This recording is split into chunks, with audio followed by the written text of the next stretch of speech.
اس کے ذہن میں رجب رضا کا نام اور رئیس کا چہرہ مسلسل گھوم رہا تھا۔ ایک غیر یقینی مستقبل اس کا منتظر تھا۔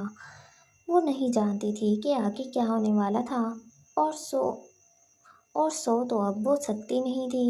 نیند کوسوں دور بھاگ چکی تھی۔ وہ اپنا تھکا ٹوٹا جسم اور ذہن لیے یوں ہی لیٹی رہی۔ مال سے اسٹور دیکھنے کے بعد فجر رات گئے گھر واپس لوٹی۔ ولی اسے گھر چھوڑ کر خود واپس پلٹ گیا تھا۔ آج دن بھر اس نے ولی کو زیادہ نہیں دیکھا تھا، مگر جیسے ہی وہ اندر داخل ہوئی گھر کی فضا دیکھ کر حیران رہ گئی۔ اندر ہزاروں کتابوں کے ڈھیر لگے ہوئے تھے۔ وہ 3 کم عمر لڑکے کام کر رہے تھے۔ گیسٹ روم کے ساتھ والا کمرہ جہاں دن بھر کھٹ پٹ کی آوازیں آتی رہی تھیں اب تیار لگ رہا تھا۔ وہ سب کچھ حیرت سے دیکھ رہی تھی جب بانو کی نظر اس پر پڑی اور وہ لپک کر اس کی جانب آئی۔ بچوں باجی یہ دیکھیں، ولی بھیا کتنی کتابیں لائے ہیں۔ وہ کہہ رہے تھے کہ آپ کے لیے لائبریری بنوانی ہے۔ وہی بن رہی ہے، بانو نے پرجوش انداز میں بتایا، جبکہ فجر ابھی تک حیران تھی۔ ولی نے کہا تھا کہ وہ لائبریری بنوا دے گا اور اس نے یہ واقعی کر دکھایا تھا۔ اسی لیے تو وہ آج دن بھر تقریباً غائب ہی رہا تھا، لیکن اسے یہ دیکھ کر بالکل بھی اچھا نہیں لگا تھا۔ اس نے گہری سانس لی اور بنا کچھ کہے زینوں کی جانب بڑھ گئی۔ نیچے کام یوں ہی جاری رہا۔ فریش ہو کر جب وہ نیچے آئی تو اس کا چہرہ اسپاٹ تھا۔ سمجھ نہیں آ رہا تھا کہ وہ کیسے ری ایکٹ کرے۔ بالکل خاموشی سے کھانا کھایا اور پھر وہیں لاؤنج میں بیٹھی رہی۔ اس کا ذہن خالی تھا۔ مزید 2 گھنٹے کی محنت کے بعد لائبریری مکمل طور پر تیار ہو چکی تھی۔ کام کرنے والے لڑکوں نے اسے بتایا کہ کام پورا ہو گیا ہے اور اگر وہ کوئی تبدیلی چاہتی ہے تو وہ کر دیں گے۔ فجر نے صرف گردن ہلائی اور وہ اجازت لے کر چلے گئے۔ وہ اٹھ کر لائبریری کی جانب بڑھی۔ اندر داخل ہوتے ہی اسے لگا جیسے دنیا بدل گئی ہو۔ یہ محض ایک کمرہ نہیں تھا، یہ ایک خواب تھا جو حقیقت کا روپ دھار چکا تھا۔ کمرے کی دیواروں پر گہرے چاکلیٹی رنگ کے لکڑی کے شیلف نصب تھے جو فرش سے چھت تک پھیلے ہوئے تھے۔ ان شیلفوں میں ہزاروں کتابیں نہایت سلیقے سے ترتیب دی گئی تھیں، کچھ رنگوں کے حساب سے، کچھ موضوعات کے حساب سے اور کچھ مصنفین کے حروف تہجی کے اعتبار سے۔ کتابوں کی مہک نے پورے کمرے کو اپنی لپیٹ میں لے رکھا تھا، ایک ایسی خوشبو جو فجر کے لیے دنیا کی سب سے دلکش خوشبو تھی۔ کمرے کے درمیان میں ایک نرم و گداز گہرے نیلے رنگ کا بڑا سا صوفہ رکھا تھا، جس کے ساتھ ایک چھوٹی کافی ٹیبل اور ایک لمبا پتلا لیمپ تھا جو ہلکی زرد روشنی بکھیر رہا تھا۔ کونے میں ایک خوبصورت لکڑی کی بنی ریڈنگ چیئر تھی جس پر ایک گرم کمبل رکھا تھا، جیسے کسی نے ابھی ابھی وہاں بیٹھ کر پڑھا ہو۔ کھڑکی کے پاس ایک چھوٹی سی میز اور کرسی رکھی تھی۔ پوری لائبریری میں ایک عجیب سی پرسکون اور علمی فضا چھائی ہوئی تھی۔ یہ ہر لحاظ سے فجر کی شخصیت کا عکس تھی۔ کئی لمحے وہ سینے پر ہاتھ باندھے لائبریری کو دیکھتی رہی۔ اس کی آنکھوں کی جلن اچانک بڑھ گئی تھی۔ پھر اس نے صوفے پر ایک جانب گرتے ہی ولی کا نمبر ملایا۔ اسکرین پر ابھی بھی بہروپیہ آدمی چمک رہا تھا۔ پہلی ہی بیل پر فون اٹھا لیا گیا۔ کہیے، کیسا لگا سرپرائز؟ ولی کی آواز میں مسرت صاف جھلک رہی تھی۔ یہ کیا کیا ہے تم نے؟ اس کی آواز میں حیرت، شکر گزاری اور ہلکا سا غصہ بھی شامل تھا۔ کیوں کیا؟ کس سے کیا؟ کسے پوچھ کر کیا؟ تمہیں پسند نہیں آئی کیا؟ تمہیں پسند نہیں آیا کیا؟ اس کا لہجہ اب فکریہ تھا۔ پسند؟ فجر نے اپنی زہریلی ہنسی ضبط کی۔ یہ سب کر کے کیا ثابت کرنا چاہتے ہو؟ تمہیں لگتا ہے میں تم سے یوں متاثر ہو جاؤں گی؟ لہجہ طنزیہ تھا۔ اس لیے بنوائی ہے کیونکہ یہ تمہارا خواب ہے اور میں تمہارا ولی ہوں۔ تمہاری پسند ناپسند کا خیال رکھنا میری ذمہ داری ہے۔ میری خوابوں کی فہرست بہت لمبی ہے، تم خود کو بھی بیچ دو گے تو پورے نہ کر پاؤ۔ تمسخر اڑاتا انداز تھا۔ وہ چند لمحے چپ رہا، پھر اس کی نرم سی آواز ابھری، بیگم آپ خواب دیکھیں، پورے کرنے کی میں کوشش کروں گا۔ اس کی آواز میں سنجیدگی تھی۔ وہ کئی لمحے کچھ بول ہی نہ پائی۔ یہ آدمی واقعی اپنے کہے پر عمل کرتا تھا۔ تمہیں یہ سب کرنے کی ضرورت نہیں ہے،